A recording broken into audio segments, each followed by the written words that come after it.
Hello, and I'd really like to welcome everybody to the STUC's Free School Meals for All rally that we're hosting today. My name is Mary Senior and I'm the STUC President, and my own union is the University and College Union. So I'm really pleased to welcome you to this really important event on International School Meals Day. Now, the STUC's Women's Committee has had the priority of free school meals for all for considerable time. And last month they launched a petition on this important issue. And we've already had a positive response, with the Scottish Government committed to rolling out free school meals for primary school pupils in the coming period. But clearly we need to do more. And so that's why we're hosting this rally this evening. Now, we've got a number of really good speakers for you this evening, and I'm going to start proceedings by introducing our first speaker, who is Brenda Carson, and Brenda is from the GMB Union, and she's currently the chairperson of the STUC Women's Committee. So I'm going to hand over to Brenda. Thanks, Mary. Hi everyone, I'm Brenda Carson, the chair of the STUC Women's Committee and a GMB convener in the whiskey industry.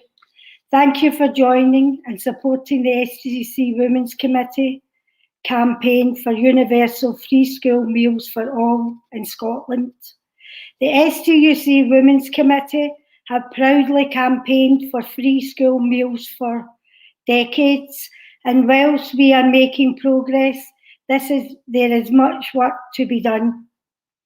The levels of poverty and inequality in Scotland are shameful, and COVID-19 have only made things worse. It is a disgrace that one of the richest nations in the world, we have kids and families going hungry every day and struggling to make ends meet. The STUC Women's Committee believe that every child should have a free school meal. Hunger knows no age, not just in primary 1 to 3s, but all nurseries and secondary school pupils. Our campaign for universal free school meals for all could help thousands of families who are living below the poverty line, but who are not entitled to school meals. This could help tackle child poverty. 1 in 5 working age people in Scotland are living in the poverty, and 65% of children in poverty live in households where there is employment. By making free school meals universal and free to all, we would not just be helping the poorest, but hundreds and thousands of working families too. This campaign is also about challenging the stigma of free school meals and ensuring that every child has a good, healthy meal a day.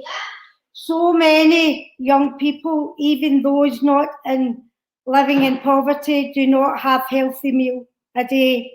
Universal free school meals can encourage everyone to eat together, learn together, and ensure that everyone has at least one healthy meal a day. It will also help end the stigma that has been associated with free meals for so long. The government said that education is the top priority, but they continue to cut education budgets, making savings by cutting staff and not putting the interests of families and young people at heart. I think it is outrageous that local authorities are choosing to make savings and cutting staff by centralising the cooking of primary school lunches. In the past, dinners would have been prepared by dinner ladies in each school. This food was nutritious and cooked fresh. Now this is frozen and shipped in. How is that the best interest of a child? How is that a balanced meal? And how is that a commitment to nutrition? We need more than a tick box exercise for the government and local authorities when it comes to school meals. If everyone has universal free school meals, then all would be interested in is securing that these meals are balanced and full of nutrition. So our campaign is simple. We want all early learning and primary school and secondary school pupils to have access to universal school meals. The Scottish Government has said they will expand school meals to all primary school pupils. This is welcomed, but what about nurseries and what about secondary pupils? Will the government and local authorities reverse the frozen food situation? More families than ever before need support and action from the Scottish Government now, not in 2022. People need money in their pockets and policies in place to help them. Please support our campaign. Fight to expand free school meals for all. Thank you. Thank you so much, Brenda. You raised such important issues there about tackling stigma, tackling poverty and supporting well-being. So thank you to you and the STUC's Women's Committee for putting this so high up our agenda. I'm going to move on to our next speaker now, and it's Audrey Kelleher. And Audrey is a head teacher in Lochardhill Primary School in Inverness. So Audrey, thank you so much for joining us this evening. We're really pleased to hear from you on this important issue. Thanks. Thanks, Mary, and thank you so much for inviting me to come along. I'm just coming at this with full support from ourselves, from our school, from our local authority. In Highland, we are very fortunate, and we would just like to say thank you so much for all the campaigning that you have done for the children in primary 1 to primary 3 to be able to access the free school meals. It has made such a difference. You know, you've touched on that there, Brenda, when we were talking about the reducing the stigma. The socialisation has been so high within our school in particular. It's just lovely to see everyone sitting together, having that social time, really increasing the amount of food choice that children have. I know that within our school, the uptake for primary 1 to 3 meals is so high now, whereas typically it would have maybe been a smaller number of the actual school meals and quite a lot of packed lunches or even home lunches. Whereas now they're all sitting together, they're having similar meals, they're actually discussing the foods. We like to be quite a diverse school. We always talk about learning for sustainability, so it really gives them that opportunity to talk about where their food comes from and to talk about their likes, their dislikes, and actually that peer pressure, because we've had parents that have thanked us, you know, for encouraging their children to be able to eat foods that they would never have at home, whereas the peers around them, they think, oh, well, my friend's having something to eat, so I'll have that too. So it's had that real positivity as well.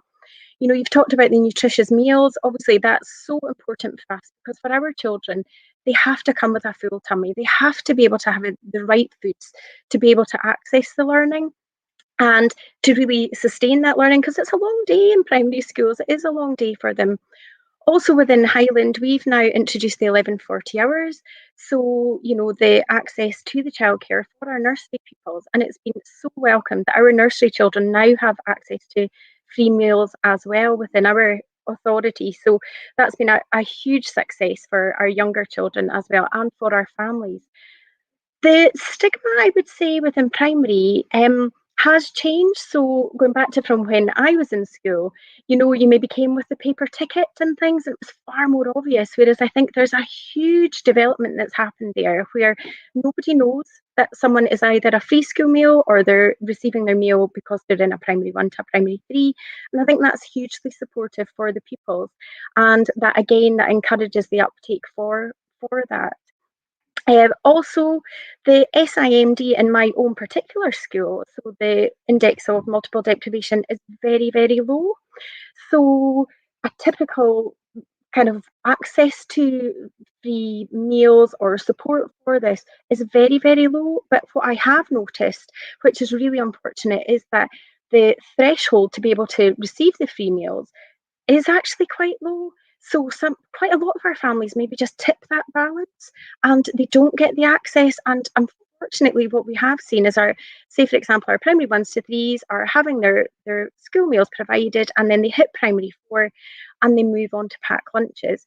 And that is deemed by the parents as more affordable for them. So, they do go with that. And then with that, we unfortunately see some of our poor retreats that around particular times of year. So say, for example, if it's a celebration or Christmas, you do see the contents of maybe the lunch boxes are slightly less. And that breaks our heart. We do provide meals for all our children because nobody should go hungry. And I don't think anyone should be going hungry within Scotland, across the world. And I think this is an incredible campaign.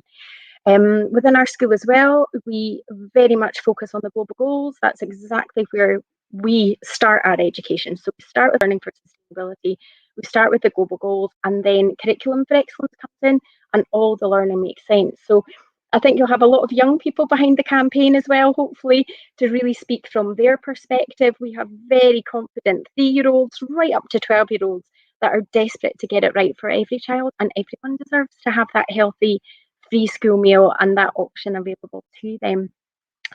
I think also, it's so important that whether parents are earning, whether parents are not earning, we need to support each other. And I think it's, really important, the fact that, again, we're seeing the benefits of our nursery children coming in. So at age 3, they're coming all together and they're having these meals. They're starting to use things like the knife and fork, which maybe some families don't eat together at home. They're maybe not using the cutlery or the crockery that we do. So they're building up those social skills and building up those life skills. So then by the time these 3 and 4-year-olds come into primary 1, they're really familiar with this. And, they're really supportive. They're doing it at home. The parents are supporting it. And it just seems to be just such a nice and quite a privileged position to be in, and which seems a shame when food should be available to everyone. Also within our area, what we found, just a change in dynamics, so catchment changes. And we found that, for example, with lockdown, it has been a huge pressure. So what typically parents would be able to afford, they just haven't been.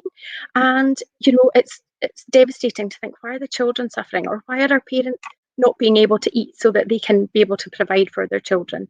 So with lockdown, for example, we've seen businesses go under, so quite successful businesses. Access to funding has been really a challenge for them. So what we've chosen to do is we had created, for example, it was Halloween.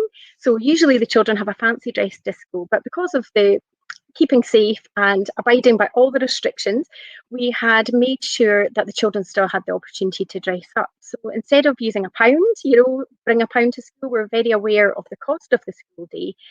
And we thought, why don't we just offer, is it possible that someone just brings in 1 item of food? So bring that along. So we had lots of children. We've got about 436 children in our school. So every single person contributed. So whether it was just a tiny tin of peas or a whole week shopping, and we created a Locardo larder. So again, by doing something active for our community, we brought in, our intergenerational partnerships. We brought in our immediate community partnerships. It was our local families. And we really took that stigma away to say, it doesn't matter how much you earn. It doesn't matter what situation you are in within your life. If you need some food, please come in. We've opened up the doors for you. We've opened up that communication, and take something. So a bit like a food bank, but not quite a food bank. We were so delighted with what had been shared and actually there was quite a lot left over. So we were able to make food hampers. And again, for our area, that was a real change in dynamic, a real shift in thinking. And we were able to share these food hampers with our local community, who then, if they needed it, they were so grateful, because again, there was no stigma, there was no shame. It was that real community partnership. Again, the school becoming the hub of the community. If they were able to accept it and use it, amazing. If they didn't need to, they then re-gifted it. So they went and they put it to, for example, identified banks or other people that they knew were perhaps too proud to be able to come and ask. And again, that's helping open up communication and really just say, you know, we are here for you, the school is here for you, and we're trying to develop our global citizens to be activists, so to make a difference. So thank you so much to the campaign for inspiring all our young people, because I think the more that the voice can be heard, whether it's young, old, in between, like myself, we can truly make a difference. So a huge big thank you, and a thank you to our local authority for doing what they do and feeding us all so well. So thank you for having me. Thank you so much, Audrey. I think it's really important to get the perspective of teachers and head teachers in particular, so we really appreciate your support for our campaign. And I'd really like to remind everybody to sign the STUC Women's Committee petition on this issue. I know it'll be coming up in the banners on Facebook and on YouTube this evening, so please do sign up to the petition and encourage all your colleagues in your workplaces and communities to sign the petition too. And I'm going to go to our next speaker now, who is Stephanie Smith. And Steph is a school canteen worker and a GMB rep. She's joining us via audio only, but really delighted that Steph's here today, because we really want to hear the perspective of the people delivering school meals. So over to you, Steph. Hi, thanks, Mary, for that. Hopefully you can hear us.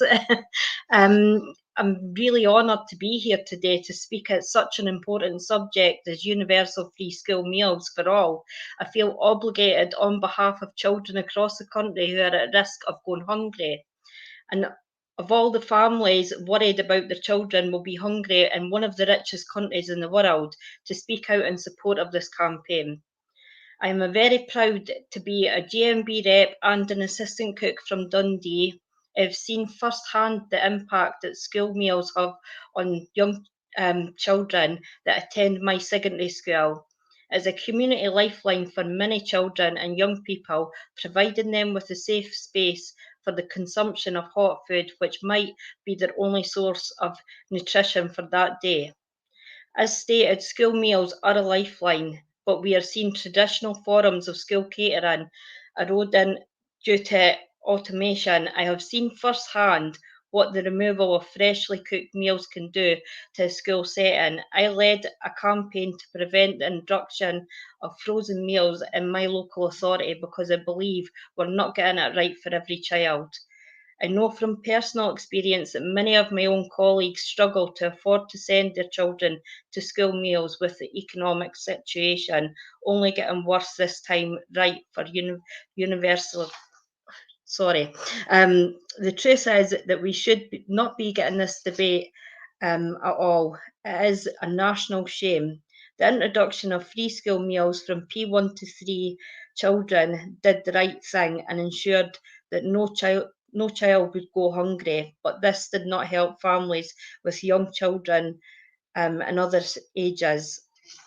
In my humble opinion, without introduction of the universal free school meals for all this, shamefully government is walking away from their obligation to hungry children.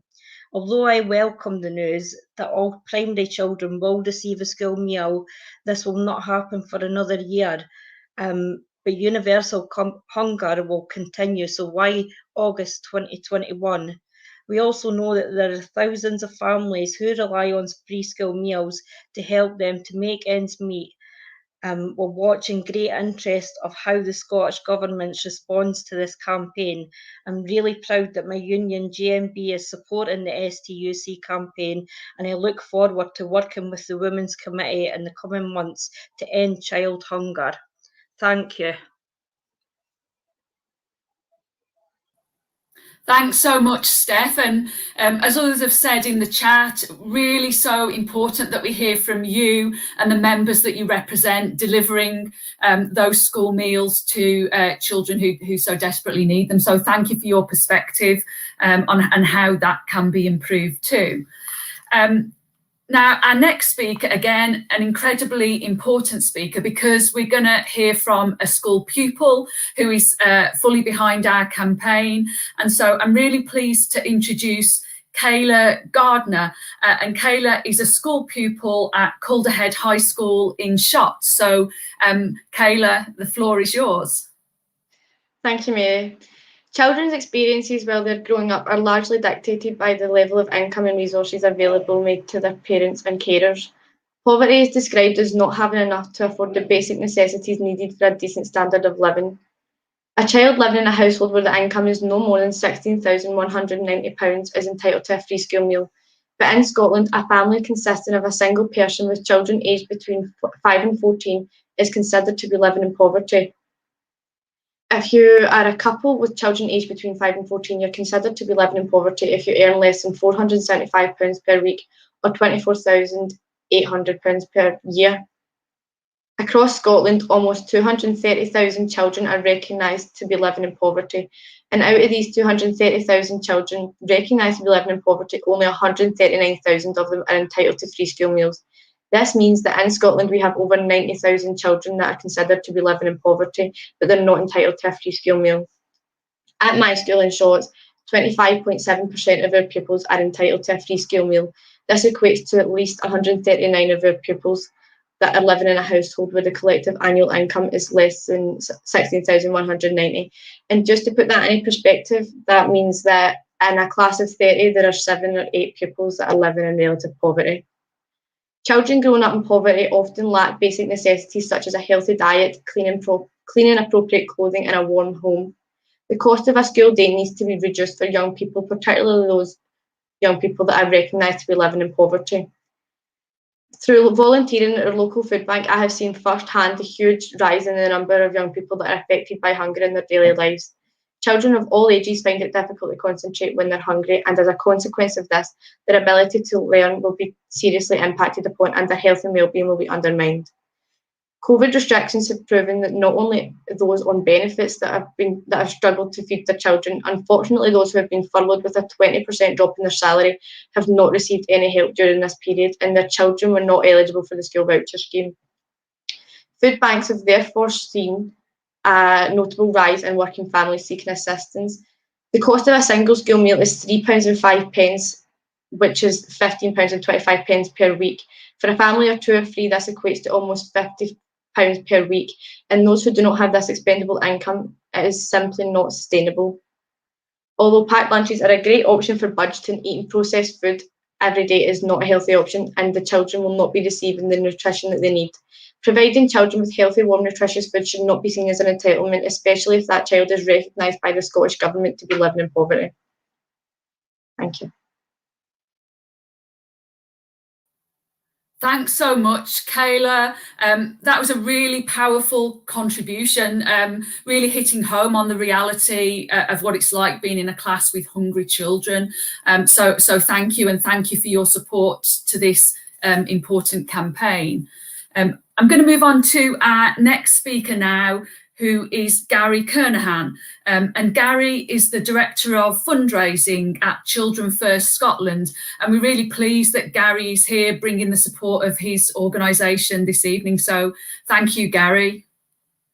Thanks so much, Mary, and thank you for the invitation to join you this evening. I've been really struck just listening to the stories of the other speakers so far and the powerful words that people have had to share. Children First, we are Scotland's national children's charity. We support children and communities and all across Scotland, and some of the families we work with and support have really complex needs. We hear from families all the time about the shame they feel, the stigma they experience when accessing support. We hear from some families of the scare, the worry they have that somebody might come and take their children away because they reach out and ask for support and help. So these are absolutely huge barriers that we need to overcome. And this is another reason why your campaign, why the rollout of universal free school meals and holiday programmes is so important. Now, in reality, actually, the majority of the country is £500 away from a financial crisis. So never mind the sudden loss of jobs that people have touched on already today. An unexpected bill or a broken appliance at home could prove to be a huge problem for so many families. And we've seen throughout this terrible pandemic, thousands and thousands of families that were doing okay. We're coping before this pandemic, suddenly thrust into poverty and in need of help and support. And we run a money advice and money wellbeing service, which the demand for it has just gone through the roof. Now, our money advice service aims to work alongside families, and normally they would be, our money advice workers would be in people's homes. They would be sorting through the paperwork with them, helping to find the right bills and credit card statements they need. They'd be going to appointments with families, helping them navigate the benefit system. Actually, I heard this morning from one of our money wellbeing workers that since April, our team of money wellbeing, our small team of money wellbeing workers have been able to help families access almost £1.3 million in funds that they are entitled to, that maybe without our help they might not have been able to get access to. I heard one of our money wellbeing workers tell me earlier on today that it takes them 2 hours to complete a PIP form. Now, this is somebody that does it day in, day out, and it still takes that length of time to do it. So we help people navigate the benefits system, help people manage their debts. We're able to provide crisis grants, which is really important to the charity that we do with. We don't do to people. And that, I think, is really crucial in helping to find some sort of sustainable solution to this. And finding a sustainable solution is absolutely key. I was speaking to a funder recently, and they told me that the top 3 needs that they've had applications for during this period have been for access to food, access to fuel, and access to data. And we know this pandemic's created absolutely massive problems, which is going to take a long time to resolve. But when it comes to funding, and Audrey touched on this earlier on briefly, in terms of funding's not available. There's only one funding scheme that I've seen that's available to charities that provides funding and resources beyond the 31st of March. Now, these problems are not going to be resolved by the 31st of March, but yet our funding setup is such there. I wanted to make a quick point about trust, because I think trust is so important here. I've made a quick story to illustrate this. Normally at Christmas time, Children First, we have lots of companies who want to help, and they would donate presents for us to give out in turn to children and families. But this year we said to those companies, because of COVID, actually it would be much more helpful if you would just give us the cash, and we would then give cash grants to families to enable the parents to buy the presents that their children want, rather than something that actually we think they might want. And what we heard back in response to that, well, what if the money gets spent on something else? What if it doesn't get spent on the Christmas presents? Well, actually, I think, and what the charity said is, we need to trust people. We need to empower parents. We need to give them agency. We need to give them choice. We need to not create dependency. And I think so much of our current system sort of gears towards that way. And we think it would be great to move towards a more holistic system which doesn't compartmentalise poverty. We need to move away from this idea that you get your, food poverty is dealt with over here, and clothing poverty is dealt with over here, and food poverty is dealt with over here, and that we can support the whole family. I heard a story earlier this week about a young child that gets picked up and gets a taxi into school in the mornings. But this taxi can turn up at any time. So sometimes it turns up before she's able to have her breakfast. Sometimes it turns up while she's eating her breakfast. Sometimes the family have just put it out and she has to grab her slice of toast and try and eat it sneakily in the taxi because she gets into trouble for eating in the taxi. What sort of start to the day is that given this child that turns up at school potentially hungry, needing been flustered coming out of the door. In that way, it's not really setting somebody up for the great productive day we'd like them to have. So, we are totally supportive of your campaign. We'd be absolutely delighted if the government would bring forward the introduction of universal school meals. The charity are members of the End Poverty Coalition, and in our own campaign and in our own lobbying, we're calling on the government to see the family as a unit. We can't see the child as an island. We really need to tackle the root cause of some of these issues, and we'd love the government to invest in proper, holistic, whole family support, which is universally available and available when the family needs it, not after a month, months and months and months of waiting on a list to get support. People need help at the point they need it. So I think on that note, I'll draw my remarks to a close. Thank you so much for the invitation to join you tonight. Thank you so much for everything you're doing to support children and families. It's so important, and your work and your efforts have never been needed more. Good luck with the campaign, and good luck with the rest of this virtual rally. Thanks so much, Gary. We really, really appreciate the support that you and Children First are giving to this campaign and the powerful messages you gave there, because it's very clear that governments in Scotland and the UK are currently failing the most vulnerable people. They're failing families and they're failing children. And that's why, we need to make this massive effort around free school meals. Last year we saw in the UK how Marcus Rashford could highlight the government failings, and I think it's for us to do that right now.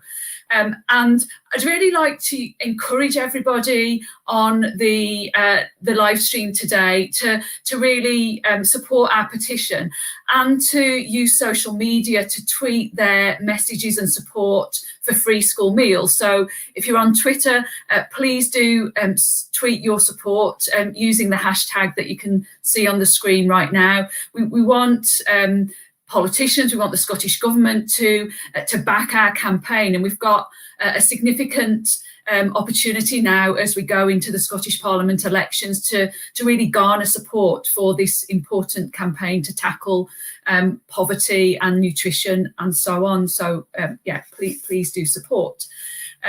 Moving on to our next speaker, I'm really pleased to welcome Kay Sillars from Unison. And Kay is the policy lead for education in Unison Scotland. So Kay, you're very welcome, and over to you. Thanks, Mary. And while I am delighted to be here tonight to talk to people, I'm also quite sad. About a year after my child was born, when I returned to work, one of the first things I did when I was at Scottish Poverty Information Unit was to work on pulling together this booklet called Even the Tatties Have the Batter, which was to support the STUC Women's Committee's campaign alongside Child Poverty Action Group and Unison to move towards the delivery of universal nutritious school meals in Scotland. My daughter's now in second year in university, and here I am back talking about free school meals. Unison supports the campaign for exactly the same reason as we did all those years ago, because the qualifying rules for free school meals do not cover enough low-income families, leaving many of our members struggling to cover the cost of the school lunches, trapped in a poverty trap where they just can't afford the basics for their children. And if they had slightly less money, they would get some free things, but how are they supposed to go about getting that? The cost of school meals varies across Scotland. In areas like Glasgow, it's about £1.90. That's £2.30 in Argyll and Bute. We've heard from one of the earlier speakers that it's over £3 in some areas. That is a huge amount of money, even if you've only got one child, for families to find. And while there's a lot of talk in Scotland, in essence, school meals are still rationed by age, which still leaves a lot of stigma for a lot of children who do still get those meals. We hear from members and from young people ourselves that as long as the meals remain means tested, they will feel a deep stigma, and that stops them, not just all children, but in particular teenagers, from taking up the meals, and that leaves them either hungry or eating unhealthier and cheap options out with schools. I don't know how many of you've heard from your own children going with friends for the kind of, I don't know, a packet of noodles heated up by boiling water from a corner shop at lunchtime. Not the sort of food that you want to see children eating, and, you know, getting themselves through an afternoon at school. I know there has been some progress with the use of payment cards and things like that, but it's still quite obvious who has got more money to spend in the school canteen, and that raises the stigma. And although we've heard from some teachers this morning who have obviously got really good practices in their schools, there are still some terrible practices in schools and some real lack of discretion about round who is paying for and who isn't paying for the meals. In my own child's primary school, when she was in P7, the P7's jobs were to do the collection and distribution of the money tickets round lunches, and therefore were very clear who was getting free lunches. I just think that's a terrible thing to go on in any kind of establishment. Our members also know that children, they see it in schools, they see the better behaviour, the better participation in schools when children are well fed. And I think fundamentally, there is a notion of a school community that is built when you all sit down and eat your lunch together, where you're part of one community, chatting and talking through food at lunchtime. And I think all the trade unions here are supporting this is because it's also about good jobs for staff. It's for those people who work in schools to actually use their skills to deliver high quality, nutritious meals, to get the job satisfaction of designing and delivering quality food. They want to use that skill, they want to build on them, and they want to work with quality ingredients. And that means that they are part of a whole school community building strong, healthy children who can participate in school life. And we've not talked a lot about nutrition, but I think the nutritional value really matters. The money that they claim to be saving by these moves to delivery are actually harming the nutritional quality of those schools, and that means we're harming those children's prospects. So free nutritional meals in a school offers a boost to local economies as well, because we're talking about the ability to source local ingredients from local producers and, again, embed schools and communities. So if this is implemented properly, universally across Scotland, then we'll see job creation in schools, out with schools. There'll be jobs around expanding building and returning kitchens to being fully functioning areas rather than heating up zones. So this campaign offers a huge opportunity to build back better after COVID, to bring lots of things together, to build a stronger economy. And it's exactly the sort of preventative spending that politicians talk tough about. It's investing in now for both short and long-term savings in other budgets, not just health, but across a range of issues. So it was the same 20 years ago, but it's even more so now. This is an essential investment to take our country forward and build back better after COVID. Thanks. Thanks so much, Kay, and thank you for reminding us of the campaign 20 years ago. And I actually had the privilege of being on the STUC Women's Committee 20 years ago when we similarly had a petition for free nutritious school meals and milk in schools. And I guess I just want to read you a comment from one of the other Women's Committee members at that time, who was chair, and that's Linda Shanahan. And Linda was a member of the FBU, and she was chair of the Women's Committee, and she presented the petition back in 2001 to the Scottish Parliament's Petitions Committee. And Linda said back then, this is a long-term strategy about building a Scotland that we and the generations after us will be proud of. The provision of universal, free, nutritious school meals is not a solution in itself, but the beginning of a radical change in how we value our society. And I think Linda's words 20 years ago are as true now as they were back then. And I think, you know, it's so important that we continue that fight to really deliver this for pupils and children throughout Scotland.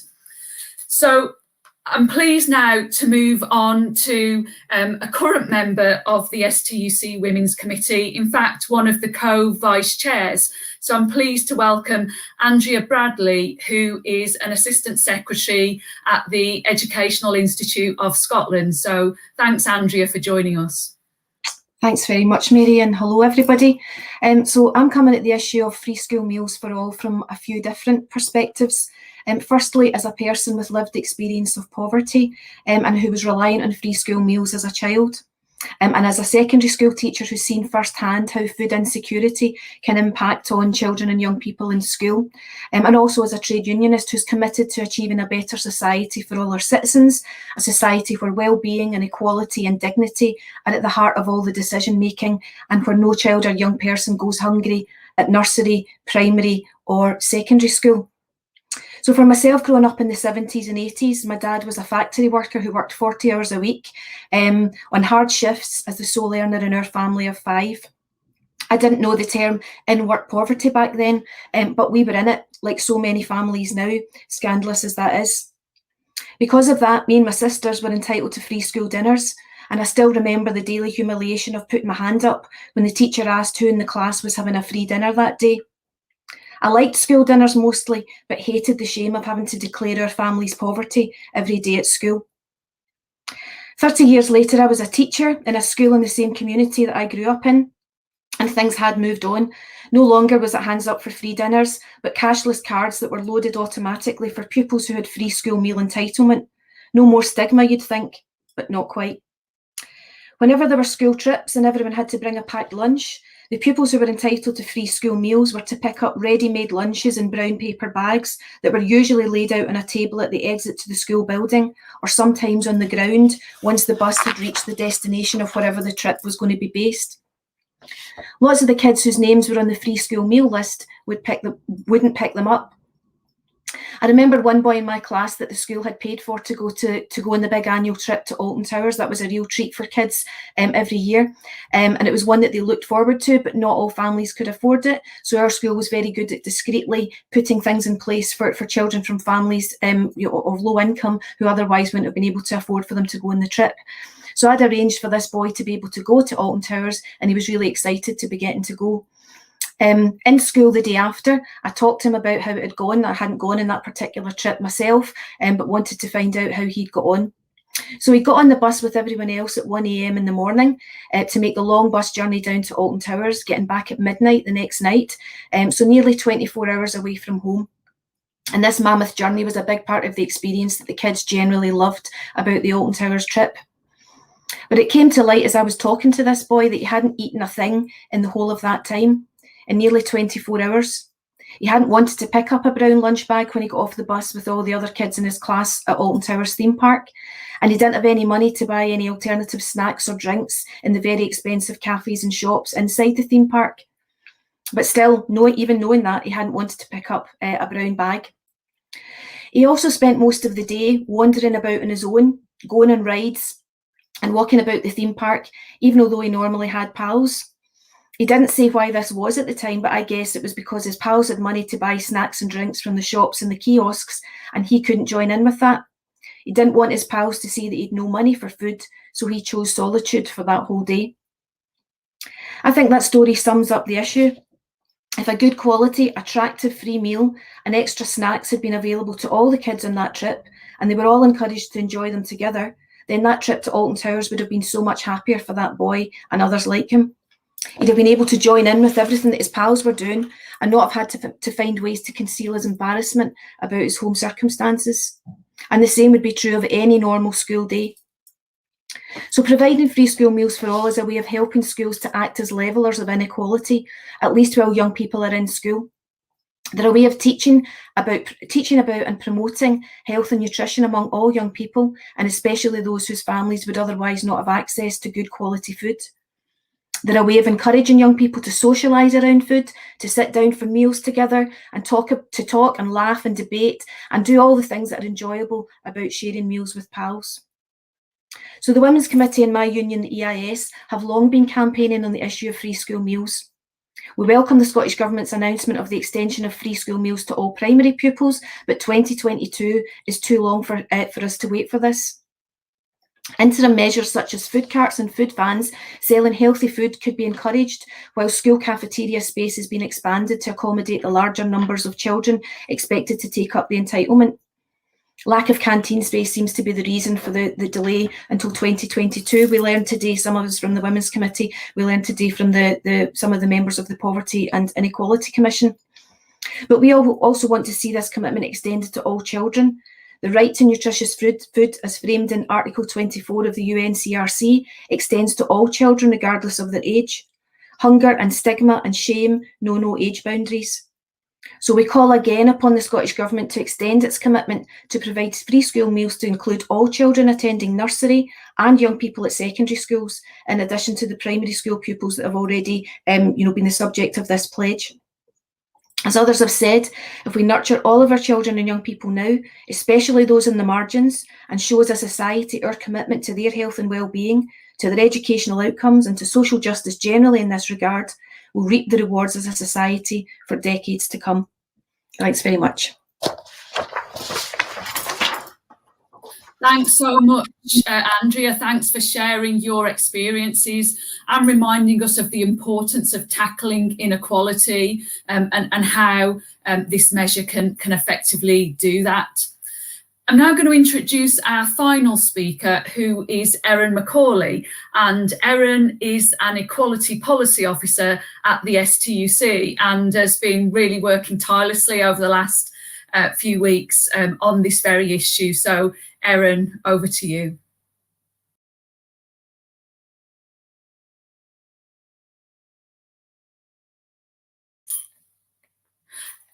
Erin, you're on mute. I've managed to get through the whole... Is that me now? Is that me now? Yeah. Is that it? Yes, you're on. Sorry. As Mary has said, my name's Erin Macaulay and I work within our Equality and Policy team at the STUC. So I've got a real privilege of supporting our Women's Committee and all of our equality strands. And firstly, I just want to say that I think it's so important and also really brilliant to see so far such a cross-generational, cross-sector and cross-union support for what I think is an absolutely winnable campaign. And I know there's been a long journey, but I think there is a collective spirit to really, take this further and really expand free school meals for all. And I hope that after tonight and going forward over the next couple of weeks, that collective power and solidarity can get even stronger. And let's be clear, food insecurity, poverty and inequality were absolutely rife in Scotland and right across the UK well before COVID was even at our doorsteps. And as many other people have mentioned this evening, child poverty and inequality have intensified throughout COVID, and they will continue to intensify if bold, progressive and immediate policy solutions and measures are not put in place. Scotland is not on course to meet their child poverty targets for 2023, never mind 2030. And in fact, there was some recent research and evidence that came out to show that the Scottish child poverty rate could rise to up to 29%, which would take us to the highest child poverty rate in Scotland for over 20 years if no action is taken, which is utterly shameful and absolutely avoidable. And as many people have touched on tonight, whilst the Scottish Government have made some movements in terms of expanding or going to expand free school meals to all pupils, that does need to go further. And as Brenda's touched on and other people have mentioned tonight, this is the joy of going last. I've just took your stats and your lines, but as other people have mentioned, 65% of children are in families where someone is working, and there's thousands of parents and carers who just don't meet that threshold of free school meals, but are struggling to put food on the table every day. And there's been a lot around, tonight around chat around poverty. And yes, this campaign is about eradicating or helping to eradicate poverty, but this campaign is about so much more. This campaign is about eradicating the poverty-related stigma, the shame, the bullying. It's about embedding a whole school approach to education. It's about children and young people's human rights. It's about nutrition. It's about tackling the attainment gap. It's about empowerment. It's about inclusion. And it's about the values of collectivism and community. And it's about dignity. And like thousands of other people, and just kind of, following on for Andrea as well, that, I suppose many of us have our own stories of being on free school meals. And I think it's important to remember that, behind every single stat, behind every single school meal is a person and as a human being. And, when I was at school, in my senior phase, I was on free school meals all my whole life. But in my senior phase, I experienced homelessness. And when all of my support mechanisms fell through the cracks, the only people that were there for me was my school community. And I say community deliberately because it is, the people that you meet in the morning at the reception, to the janitors that let you in, to the cooks that give you your food, that makes that community. But like many young people, school was my only place of stability, of support, of security. It was the only place that I knew that, I'd be guaranteed to be looked after, to feel supported, and to get a meal if I chose to take it. But whilst, as has been touched on tonight, lots and lots of teachers are doing amazing work, and lots of local authorities are trying to put in place measures to try and eradicate this stigma. I know that my teachers tried everything to protect me from feeling embarrassed, from feeling a bit of shame. But, I couldn't help but feel like charity. And I never forget, being the only person on a free breakfast. And in my experience, I started to withdraw from eating because I felt so ashamed and I felt so embarrassed that, if the rest of my pals weren't eating, then why was I going to take that free breakfast? And it was almost like a self-protest. And I think that's why universal free school meals are so important, because we take for granted that, everybody's going home to a very kind of happy, stable, home, supportive life. And when families have got food insecurity, meals can be a very stressful time for many, many young people. So I think the whole idea of expansion is more than about poverty. It's about, socialising. It's about community. It's about nutrition. It's about learning together. And that's why I think this campaign is so, so important. And I'd just like to make this point as well, that, very often I think we see an issue in society and we think we'll stick it in the curriculum for excellence and that will solve it, or we'll give it to the schools and we'll give it to the teachers.